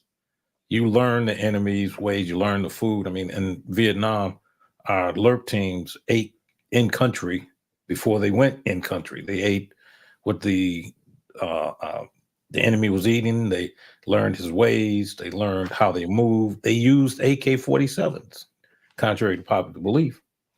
So we've got to take the same adaptation. I went as far as to read on my own Hitler's Mein Kampf. I've read a lot of stuff from John Birch. I've read the Federalist Papers on my own. But again, you've got to know how he thinks in order. The Indians used to say it all the time. You've got to know how they move in order to move with them. Custer got whipped, had the little bighorn, because the Native Americans knew what he was up to. And let me just say this so people know. Most people don't know this, but Custer started a lot of those atrocities, and he had raped one of the chief's daughters, but they don't talk about that. He was not a nice guy. Not even close. Not even close. When he sent Benteen to come around the other way, Benteen saw what was coming, and he said, "No, I'm not going in." But again, that's a story for another day. But gentlemen, I've enjoyed my time. I've got to run. Thanks, DVP. Thanks, Big Mo. Thanks, Random Thoughts, for having me. And I'll whenever you want me in, I'm in. Oh, we're gonna do them 3 shows that we talked about. And ladies and gentlemen, like I said, this ain't to make you change your mind. This is just to make you be more open to things. Like I say, what you do is what you do, but you ain't gonna say that nobody ever told you or talked about it, because we're gonna have more and more uncomfortable conversations. Joe is gonna lead the one on you brothers who want to be kings not standing up. That is the most disgraceful thing that we do. I don't think there's nothing that top it, but I'm gonna give these brothers 2 weeks to think about that. We talk a good game. And Joe, before you leave, you never answer my question. When is the only time? Am I correct in saying the only time we stand up and want to fight is when it's with each other, with our women? Is that what your experiences showed you? Yeah, I'd have to agree with that. We can overtake them if we combine and fight together, but it can't be a selfish fight. It cannot be a selfish fight. We gotta want the best for our people, not what's best for me, not what's best for Joe, not what's best for Mo. We have got to want what's best for our people. As soon as we develop that mindset, that's why the LGBTQ can get so much done so quick. That's why the Asians and everybody else can get so much done quick. They're not concerned with whose idea come first. We just need to get an idea in there, and then we can get another one and another one and another one. But we want. I want mine first. Joe want his first. Mo want that shit ain't gonna never work. And we keep saying we got to do like white people and stick together. Who you think bringing white people down? It ain't us, because we too busy killing each other. And it ain't because they doing nothing. We doing it because that's what we do. So we kill each other. It ain't even no fucking money involved. So why are we killing each other? That's another show, brother. That's another show. It's 7:54. And Joe had to go. Damn, I want to give him a parting shot. But this is what we do. We don't have a cruise this weekend. So I'm gonna let Mo give us some parting words before we. Oh, okay. Yeah, man. I just we was talking about choices, and I want to say, look, I got family members that won't even reach out and ask questions before they make choices. So I understand that, that's their decision. But what I'll say is that I think you'd be better off, you kind of gotta, I'll say, I'll call it a brain trust, but really it's really an experience trust, because all of these guys on this DVP show got experience with life and everything else you could probably come up against. And I'll say, you got a lot of avenues on how to get information. You could read a book, you could talk to a help group. You could come here and, ask, you could email DVP, ask questions, we're integrated into the show, whatever it is, reach out to me, whatever it is, but don't just get stuck in your own ways and think there's only one solution to a problem because there's a many. Even me and DVP don't even think the same. So we probably hit you with 2 or 3 solutions, and then Joe Mo will come on and hit you with a few solutions. So it's you're not trapped, man. There's options and there's ways to deal with the issues that you have to deal with. And I'm a co-sign that. And Bob, I do try to do positive shows, but I don't want us to get so caught up that too many times when we see something positive, we get behind that and we become lax. And I think that's our problem, because we'll say, we just named some great black dudes, LeBron, Jay-Z, hell, even Russell Wilson. But who are the first one we take digs at? But I see very few. I don't like Umar Johnson. I never have, and I never will. I've seen him be abusive to women, disrespectful to women. But his name don't come up when we talk about people who abuse the system. But when people are doing good, it's easier to attack them because they project, and we don't want to step up. Stepping up is a hard thing to do. It requires action. Don't let me, Mel. It requires action. But there are lots of great brothers. As Mo said earlier, Jay-Z got to the table so he could hear what was going on. And the first thing he wanted to do was start dragging him. But look at his philanthropy. Look at what he's done. Look at what him and his wife have done in Houston. Look at what they've done in prison reforms. Jay-Z has paid for lawyers, I forgot what state it was, to start prison reform. But see, it didn't make mainstream news. But all you got to do is Google it, and it's there. What do we always talk about? Blacks in prison not getting represented. But he is paying for attorneys to get this started. Who else is? Who else is? Senate ain't. The Congress ain't. That ain't his job. But it is his job as a black man, because that's who's in prison. And this is what we got to start doing. And we got to stop trying to bring good brothers down to find out on them. Oh, I bet LeBron cheated on his wife. What does that got to do with what he's doing for the public? And if his wife don't care, why do we care? Why do we care if his wife don't care? Why do we feel the need to try to bring a good brother down? What did they do to Malcolm? Did they keep trying to bring Malcolm down? Who was that kept trying to bring him down? Wasn't them. It wasn't them. And this is why we have to do a better job of promoting positivity. I can sit here every week or three weeks out of the month and give y'all all of the melodic getaway stuff. And some of y'all still gonna book with other people. Some of y'all still gonna take trips and use another source. Because that's what we do. Sometimes we don't like to see us get ahead because it means we got to step our game up. And we don't want to step our game up. And that's all I'm gonna say. But we're gonna be back next week. We got some shows coming up. It's gonna make you think. It's gonna make you have to make a choice. Either you with us or you ain't. And I'm totally the whole mindset. We can't take everybody with us. Niggas is not allowed. They just not allowed because they want to bring you down at any and all costs. Well, DVP and Mo, they getting all this. We ain't getting nothing. If that's all you got out of this, then you don't belong. You don't belong. My house is going to be bigger than Mo's house. I got kids, Mo ain't. So I got more people in mind, but you don't see that. You just see I got a bigger house. You forget the comma part. Whoever got 6 kids going to have a bigger house than both of us. They got more people they got to support in their house. But it also means they got to do more work.